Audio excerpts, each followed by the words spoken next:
and gentlemen, portal ready to take off. Halo semuanya, balik lagi di Portal, podcastnya anak transportasi dan logistik. Oke, balik lagi nih sama aku Anggun dari jurusan Manajemen Logistik Angkatan 2024. Jadi di episode kali ini kita kedatangan bintang tamu yang luar biasa banget karena merupakan alumni dari ITL Trisakti juga nih. Boleh dong Mas perkenalan dulu. Halo semuanya, nama saya Muhammad Alfian, saya alumni angkatan 2014, lulusnya 2014, masuknya 2010 dari Manajemen Logistik dan Material gitu. Oke, sekarang kerjanya di mana tuh Mas?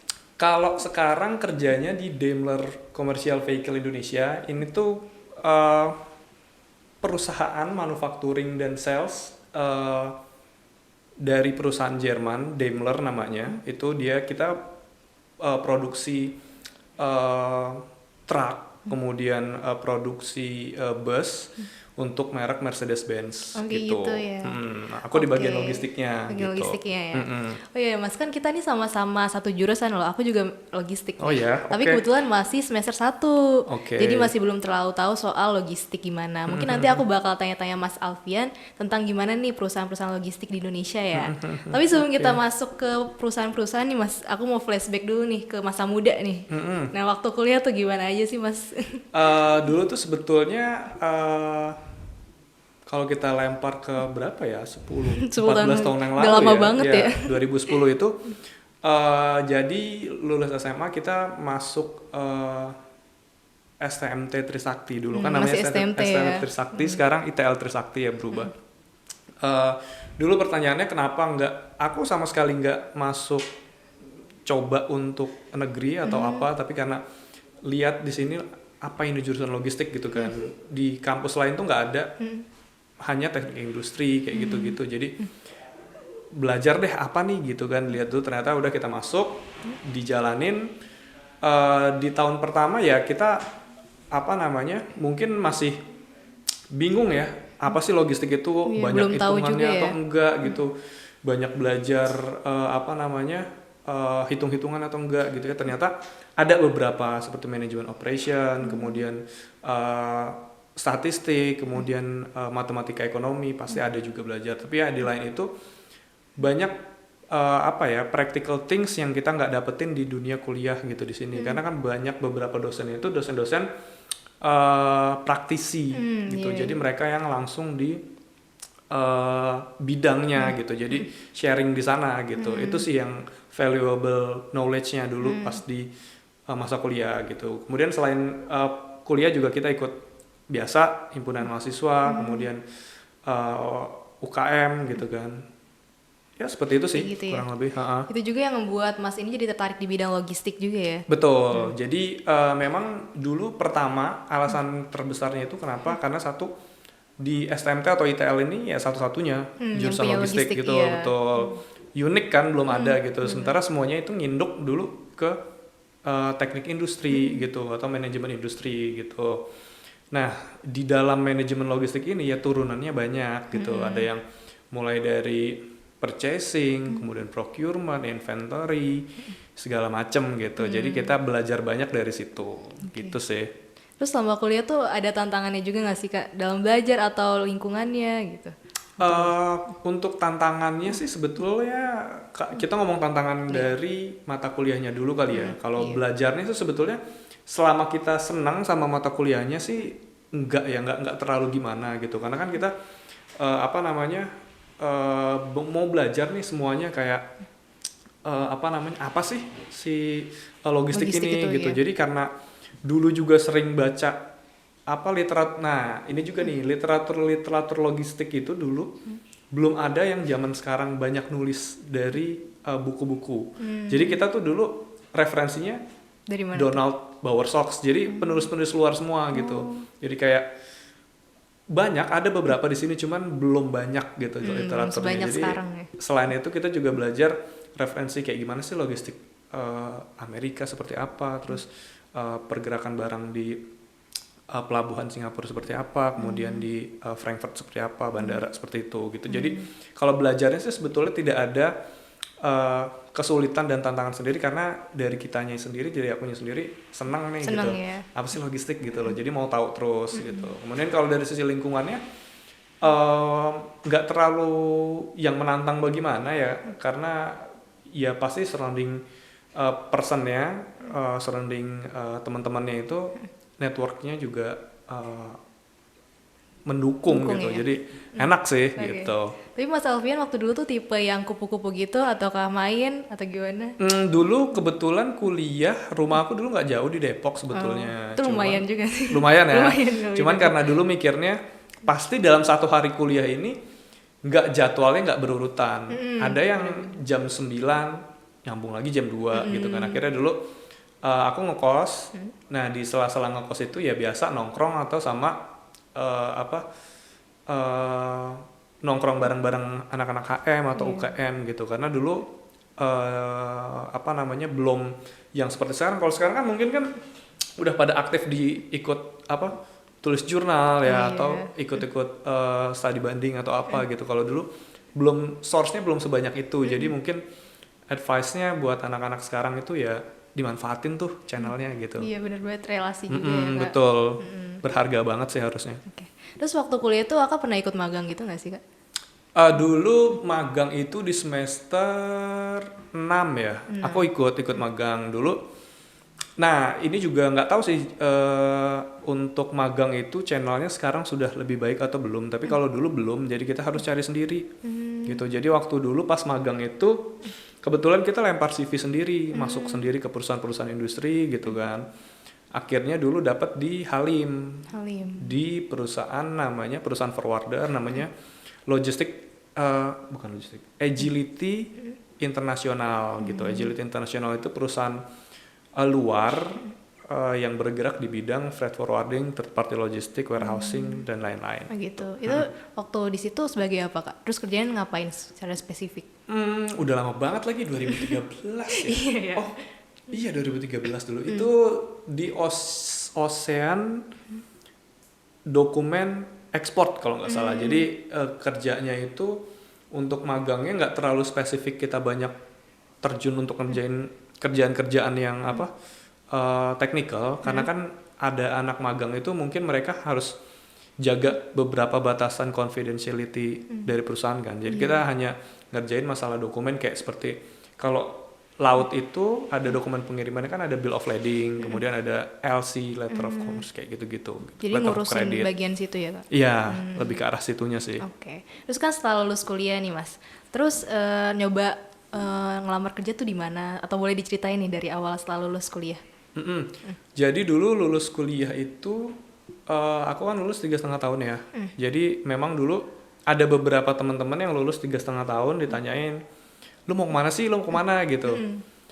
Ada beberapa teman-teman yang aku mau istirahat dulu nih, setengah tahun lumayan gitu kan. Cuman kalau aku karena emang dari dulu udah penasaran banget nih kayak apa sih dunia kerja logistik, terus kayak apa nih kehidupan di lapangannya gitu. Akhirnya memang langsung nge-apply beberapa tempat kerja dan dapat di salah satu perusahaan forwarder lokal juga gitu. Dulu tuh pernah juga di apply dan lolos di salah satu perusahaan kurir internasional. Mungkin sekarang masih ada apa enggak ya, dulu warnanya orange tapi sekarang udah gabung sama warna ungu gitu. Tahulah kalau tahu perusahaan yang warna ungu itu apa gitu. Terus cuman waktu itu aku nggak mau ambil di situ. Kenapa? Karena aku tanya dulu skop kerjaannya apa aja gitu. Karena ternyata mereka jelasin nanti kamu bakalan diajarin ini, jabatan ini. Terus aku tanya, saya nggak mau, saya maunya di operasional gitu. Kenapa mau di operasional? Karena saya kan baru lulus gitu. Jadi kalau saya cuman ngerjain misalkan dari depan ke tengah atau dari tengah ke belakang, saya nggak tahu semuanya. Iya, masih baru juga ya soalnya. Betul. Jadi sementara kan anak-anak baru pada saat itu, kalau aku waktu itu ngincarnya nggak digaji tapi di experience sama knowledge gitu. Jadi kita bisa nggak sih ini dapat pengalaman yang nggak didapetin orang lain gitu. Akhirnya masuklah ke perusahaan forwarding lokal itu namanya Prima International Cargo gitu. Gitu. Itu tuh perusahaan apa tuh Kak? Itu perusahaan forwarder, Forwarder. jadi ekspor import logistik. Cuman waktu itu uniknya si Prima International Cargo ini mereka punya divisi baru, namanya logistik dan removal. Logistik itu biasa, ekspor import, terus pergudangan, kurir, delivery domestik lokal gitu. Kalau removalnya ini yang unik, jadi removal ini ngurusin barang-barang pindahan. Nah, itu yang gimana? diurusin barang-barang pindahan itu siapa? Barang-barang pindahan dari waktu itu aku nge-handle dari kedutaan-kedutaan luar negeri kayak kedutaan Amerika, kemudian dari ada anti terorismenya Amerika gitu. Jadi waktu itu nge-handle juga kayak senjata-senjata kayak gitu. Kayak waktu itu tahun berapa ya? Presiden Amerika sempat kesini itu juga sempat nge-handle sih. Berarti kakak yang handle waktu itu? Sama bos sih sebetulnya. Jadi kita cuma dampingin doang gitu. Berarti kalau kayak gitu-gitu juga harus bisa bahasa Inggris juga ya, Mas? Harus bisa bahasa Inggris karena kan sebetulnya logistik ini kan nggak cuman urusan internal ya, tapi juga ada kegiatan ekspor sama impor. Jadi minimal harus bisa lah bahasa Inggris gitu. Benar. Tapi selain bahasa Inggris ada bahasa lain nggak, Mas, yang bisa? Kalau aku sih sebetulnya kalau di ITL kemarin belajar juga bahasa Jepang. Kemudian untuk belajar bahasa sendirinya sih ada bahasa Mandarin sedikit-sedikit sama bahasa Jerman Belanda sedikit-sedikit gitu. Tapi nggak yang reguler iya. Berarti buat sobat Translog jangan lupa ya belajar bahasa Inggris juga tuh. Harus harus banget ya. Oke. Terus setelah dari tadi perusahaan apa, Mas, yang terakhir? Terakhir itu di pertama kali kerja itu di Prima International Cargo. Kemudian setelah dari Prima International Cargo itu pindah ke importir The Body Shop. Tahu The Body Shop ya? Oh, itu yang perusahaan ini ya, maksudnya skincare yang buat ya kosmetik itu asal dari Inggris gitu. Cuman aku waktu itu kerja di bagian apa tuh? Sebagai bagian importationnya gitu. Jadi ngurusin barang-barang importnya gitu. Oke. Terus aku juga mau nanya nih, Mas. Setelah di Body Shop itu tadi kerja di mana, Mas? Jadi abis dari Body Shop itu, di Body Shop itu pertanyaannya kenapa nih pindah nih dari perusahaan forwarder ke Body Shop. Nah, jadi waktu itu ceritanya kalau di perusahaan kargo itu, perusahaan forwarder itu kita lebih fokus ngerjain barangnya yang sudah jadi. Artinya barang yang sudah yang sudah di clearance, diurus bea cukainya, pabeannya itu kita yang handle. Mulai dari transportnya, kemudian pengirimannya itu kita yang handle. Nah, setelah itu kita pindah ke The Body Shop. The Body Shop itu ngurusin apa? Ngurusin kosmetik. Nah, kosmetik itu yang diurusin apa? Izin impornya gitu. Kita mau ngimpor kosmetik itu nggak gampang. Jadi kita harus ngurus dari Kementerian Kesehatannya, kemudian dari BPOM-nya, ada Kementerian Kehutanannya, bea cukainya, kemudian dari dari shippingnya gitu. Jadi itu mau belajar di situ gitu. Kemudian gimana? Tapi selama di situ tuh kan kita belajar tentang ekspor impor juga ya. Itu ada tantangannya nggak sih, kendalanya selama ngeimpor itu? Oh, banyak kalau dibilang kendala, karena kan kita mengimpor itu nggak cuma dari udara, tapi dari laut juga. Kendalanya ada yang mungkin kapalnya atau pesawatnya delay, atau barang tiba-tiba di tengah perjalanan itu kena nota hasil intelijen dari bea cukai, kayak begitu-gitu. Itu pasti ada lah, cuman kita harus belajar kan, maksudnya gimana nih cara nanganinnya, kayak gitu. Dan Cara belajarnya ngatasinnya gimana tuh? Belajarnya pasti dari senior, dari tempat kita bekerja itu kan pasti ada senior gitu. Kebetulan dulu di The Body Shop ada kakak senior aku juga, angkatan 2007. Tapi anak laut gitu. Jadi ya udah belajar dari situ, sama belajar dari teman-teman yang udah lebih senior di lapangannya, dan belajar dari manajernya gitu. Jadi cari tahu dari atasan juga. Betul, ya. jadi learning by doing aja gitu. Oke. Terus selanjutnya dari Body Shop itu pindah lagi ya, Kak? Pindah lagi, betul. Jadi dari The Body Shop itu pindah ke perusahaan alat berat gitu. Alat beratnya perusahaannya namanya Hexindo Adi Perkasa Tbk. Itu tentang apa aja tuh? Itu dia distributor alat berat. Jadi kalau kamu sering lihat ekskavator, ekskavator, kemudian ekskavator sih sama dump truck itu kalau yang misalkan buat ngeruk-ngeruk yang di BKT tuh. Iya. Nah itu kan ada yang warna orange tuh, itu kalau mereknya Hitachi itu dari Hexindo gitu. Itu di sana sebagai logistik custom clearance. Jadi kurang lebih perannya sama, cuman yang diurusin beda nih barangnya. Kalau yang di Body Shop itu kemarin kosmetik. Dari ujung kaki sampai ujung kepala. Kalau si Hexindo ini spare parts, lebih ke arah spare parts. Betul. Gitu. Itu berapa lama Mas kerja di sana? Di Hexindo itu 2 tahun lebih lah. Oh lumayan ya. 2 tahun setengah. Terus setelah dari Hexindo itu pindah lagi kah atau emang udah netap di situ? Pindah lagi. Jadi dari Hexindo itu pindah lagi ke namanya Kiens Indonesia. Itu apa tuh? Ini kalau Hexindo tadi kan perusahaan lokal tapi TBK. Okay. Kalau Kiens ini perusahaan luar, multinational company, perusahaan Jepang gitu. Nah ini si Kiens ini aku ngurusin ekspor import juga, logistik juga. Jadi logistik ekspor import itu kan bagian dari logistik. Itu aku ngurusin logistiknya. Barangnya itu digital microscope.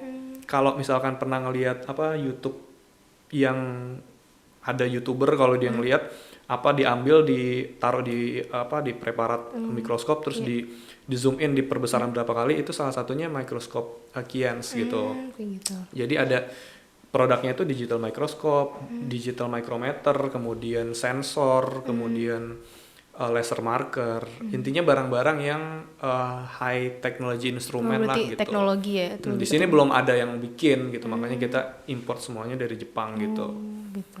Itu berapa lama Mas di sana? Di situ 6 tahun. Oh lumayan ya. Itu situ lumayan lama karena memang yang dikerjain itu skopnya banyak gitu. Jadi logistik itu banyak kan ya. Nanti juga mungkin teman-teman pada belajar logistik itu apa aja.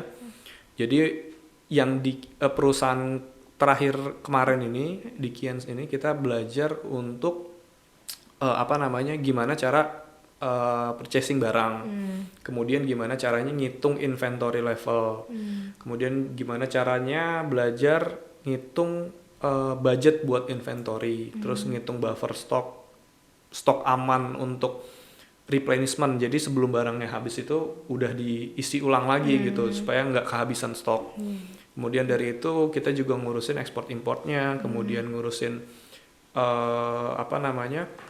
delivery ke warehouse, kemudian ngurusin stock taking di warehouse juga, kemudian ngurusin delivery ke customer gitu. Jadi emang karena kerjaannya lumayan banyak dan kita banyak yang bisa belajar dari situ. Jadi memang cukup lama ya, 6 tahun lah di situ gitu.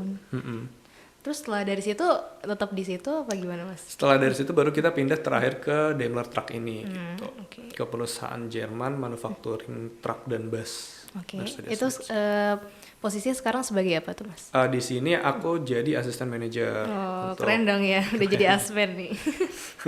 Tapi ada nggak sih Mas, kan udah beda-beda perusahaan nih, ada nggak sih tantangan atau perbedaan sistem logistiknya dari satu ke satu gitu? Sebetulnya mungkin karena rentang waktunya belum terlalu lama ya, dari 2014 ke 2024 lah ya, let's say 2024. Mungkin perubahan dari sisi sistem atau otomasinya tuh nggak terlalu jauh, cuman dulu memang belajar yang paling signifikan itu di Kiens Indonesia. Jadi di Kiens Indonesia itu dulu kita ada beberapa kali improvement untuk penerimaan barang. Jadi begitu barang masuk di warehouse itu dulu kita ngitungnya manual, cuman waktu itu ada improvement lagi, kita tembak pakai namanya handheld barcode. Jadi barangnya itu diambil, tak masuk ke sistem, masuk ke sistem. Jadi nggak manual lagi ya? Betul. Terus nanti juga kalau saya nggak salah sih waktu itu udah juga implementasi. Kita kan memang punya kamera sensor. Jadi misalkan barangnya itu ada 2 di sini. Di sini udah ada barcode-nya kan ya. Terus kalau kemarin ini kita ambil 1, tak masuk. Kalau sekarang ini udah 2. Ada kamera ditembak di sini, terus udah langsung dihitung 2. Jadi sekaligus gitu ya? Jadi sekaligus. Jadi dari sisi waktu juga lebih cepat gitu. Lebih efisien juga ya? Lebih efisien. Oke. Terus aku mau tanya lagi nih Mas. Eh,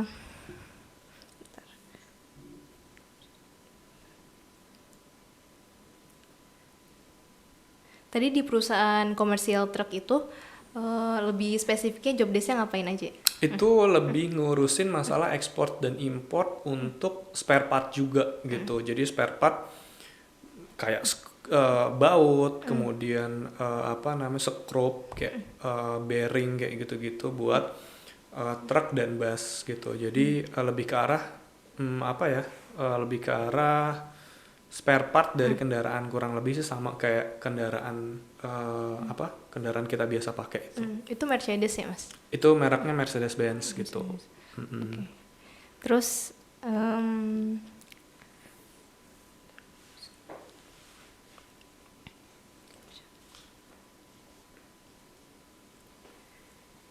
tadi ada masalah gitu nggak sih Mas selama menangani ekspor impornya gitu? Kalau masalah sih banyak ya, maksudnya ya itu tadi mulai dari adanya kita apa namanya urusan ekspor import itu urusannya pasti sama bea cukai gitu. Itu ribet ya Mas? Itu lumayan ribet dan terms-nya banyak ya dari pemerintah itu, dari bea cukai itu sendiri.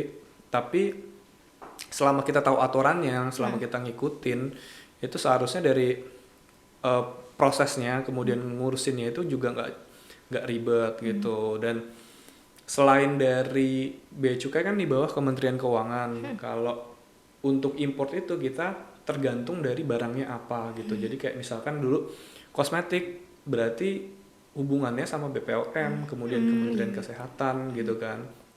Kemudian dari Surveyor Indonesia juga. Jadi kayak skincare yang dipakai itu semuanya itu prosesnya panjang tuh. Kayak misalkan apa namanya hand body atau apa shampoo atau apa namanya body wash gitu kan. Itu tuh barang itu tuh sebelum kita sampai itu ya harus memenuhi semua ketentuan dari pemerintah gitu. Misalkan labelingnya harus dari bahasa Indonesia. Kalau misalkan kamu pada ngeliat parfum aja atau enggak apa namanya tadi tuh body wash gitu.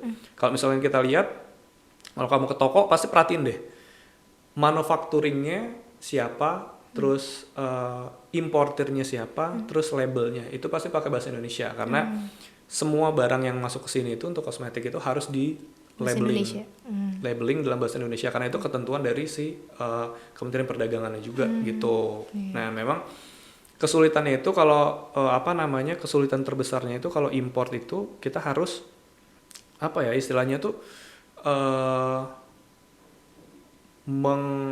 berkoordinasi dengan kementerian dan lembaga yang berbeda gitu. Jadi kayak kementerian lepas dari apa Badan Pengawas Obat Makanan BPOM tuh kita nggak selesai tuh, nanti ada lagi kelaporan surveyor dari Surveyor Indonesia atau dari mana gitu kan, dari KSO.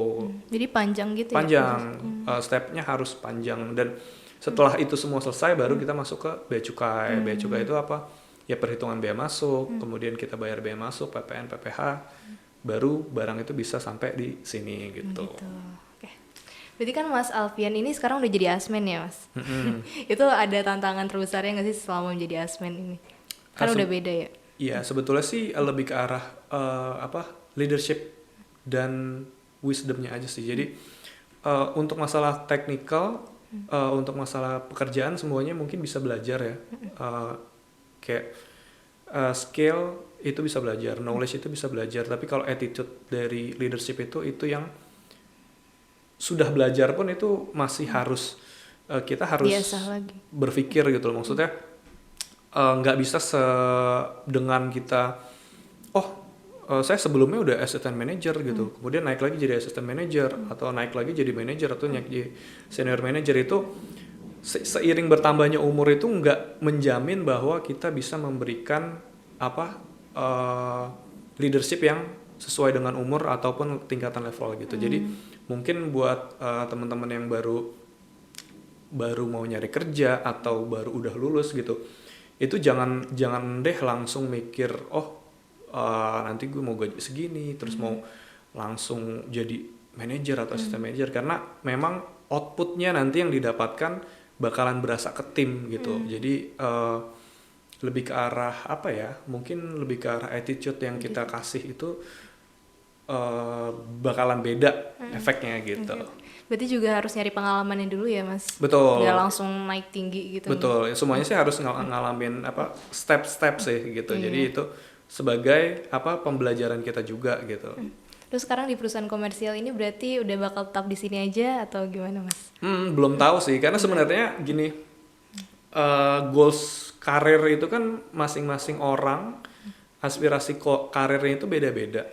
Ada yang dia memang mau meniti satu karir terus jadi apa GM atau jadi manajer atau jadi direktur bahkan gitu.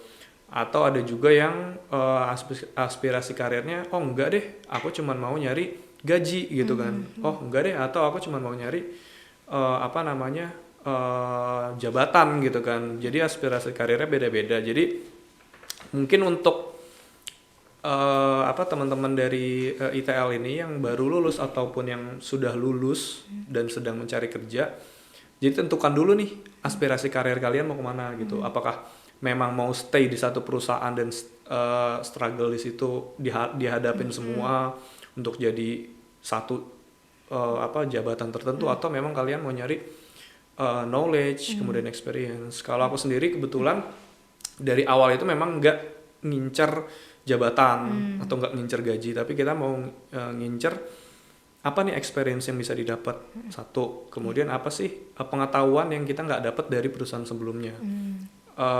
Jadi dari dua perusahaan itu dari dua aspek itu sebetulnya nanti ngaruh lagi ke aspek ketiga. Itu aspek ketiga itu namanya attitude. Tadi yang aku bilang apa namanya? Jadi skill itu sesuatu yang kita nggak dapatkan di tempat kuliah. Jadi kita pasti bisa dapat di luar tempat kuliah. Misalkan dari tempat kerja atau tempat di lapangan, misalkan kita nanti terjun di lapangan. Kemudian kalau knowledge itu sesuatu yang kita dapatkan, let's say bisa dibilang dari bangku kuliah atau dari YouTube atau dari buku atau dari literatur apapun gitu. Nah sementara attitude ini sesuatu yang apa ya kita kembangkan dari dalam diri kita sendiri gitu. Jadi kayak kebijaksanaan kita gimana, kemudian pola pikir kita gimana, kemudian karakter kita gimana. Jadi kalau aku sendiri aspirasi karirnya menginduk ketiga hal itu, jadi skill, knowledge, sama attitude gitu. Jadi nggak yang ngincer apakah kita harus bertahan di sini atau kita mau keluar nyari jabatan tertentu atau kita mau jadi manajer gitu, enggak gitu. Jadi jalanin aja gitu ya Mas. Jadi jalanin aja asal dari tiga aspek itu semuanya terpenuhi sih gitu. Oke. Tadi kan yang pertama juga skill ya Mas. Itu ada nggak pesan-pesan untuk mahasiswa, skill apa nih yang harus kita punya di dunia kerja logistik ini? Mungkin dari soft skill sama hard skillnya? Iya. Kalau skill kan itu sebenarnya yang sudah kita tahu itu kan ya hard skill, kemudian apa namanya soft skill gitu kan. Tapi sebenarnya sih yang paling apa ya, yang paling kepake itu di dunia kerja itu sebetulnya bagaimana cara kita itu mengabsorb ilmu gitu. Jadi semua apapun gitu loh. Jadi jangan misalkan mentang-mentang gue udah lulus nih, mahasiswa nih, IPK 39 nih, 4 nih gitu. Jadi berasa paling tahu gitu, jangan. Kemudian apa namanya? Kalau skill itu sesuatu yang kita bisa pelajarin dari apapun yang kita jalani gitu. Jadi mungkin lebih ke arah bagaimana kita cara beradaptasi atau kemudian bagaimana cara kita menyerap ilmu atau skill tadi dari proses adaptasi kita itu gitu sih. Kayak gitu ya berarti.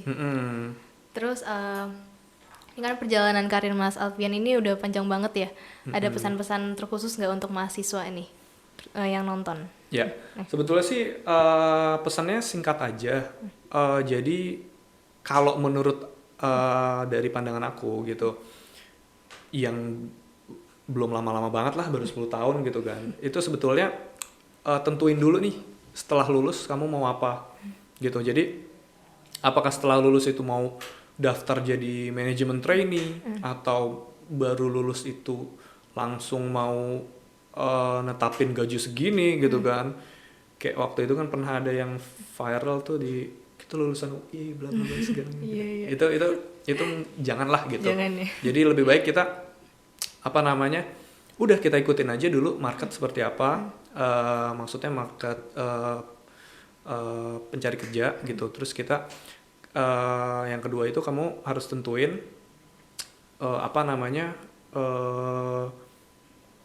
apa yang bisa kamu dapatkan dari situ gitu. Jadi bukan hanya masalah gaji, bukan hanya masalah jabatan, bukan hanya masalah tunjangan, tapi masalah kayak experience, kemudian ilmu yang didapetin dari perusahaan itu apa. Kemudian yang ketiga, jangan cepat puas dengan apa yang udah didapatkan gitu. Jadi misalkan, saya udah 2 tahun, udah 3 tahun nih di perusahaan ini, gajinya udah besar gitu kan, kemudian jabatan udah oke gitu.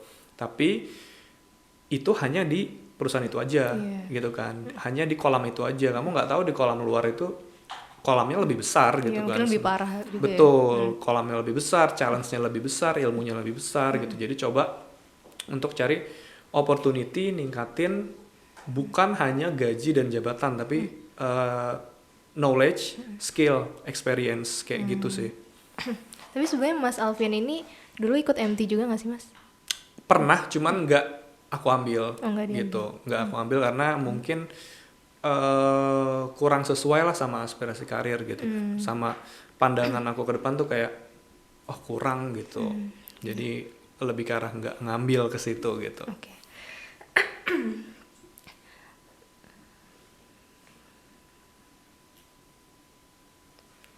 Oke, terus ada tipsnya nggak nih Mas untuk mahasiswa yang mau ngelamar di perusahaan komersial Mas sekarang nih?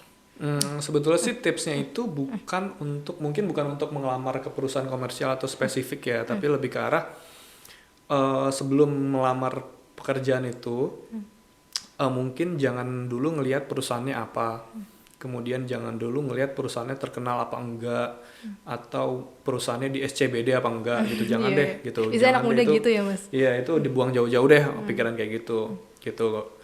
Mau di perusahaannya dimanapun, mau perusahaannya apapun, sebesar apapun skalanya, tapi juga harus harus selektif ya, maksudnya karena aku ingat dulu baru lulus itu banyak banget perusahaan-perusahaan yang rada-rada nggak jelas ya dalam tanda kutip itu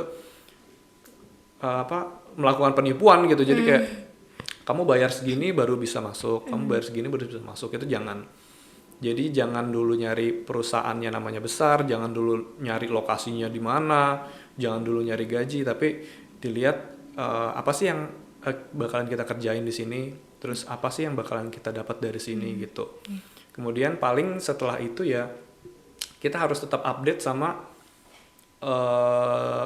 perkembangan di dunia yang sedang kita jalani gitu. Misalkan di logistik apa sih yang lagi trendingnya, misalkan halal logistik atau sustainable logistik atau reverse logistik, itu kita harus catch up itu gitu. Ikutin caranya juga ya? Betul, caranya gimana?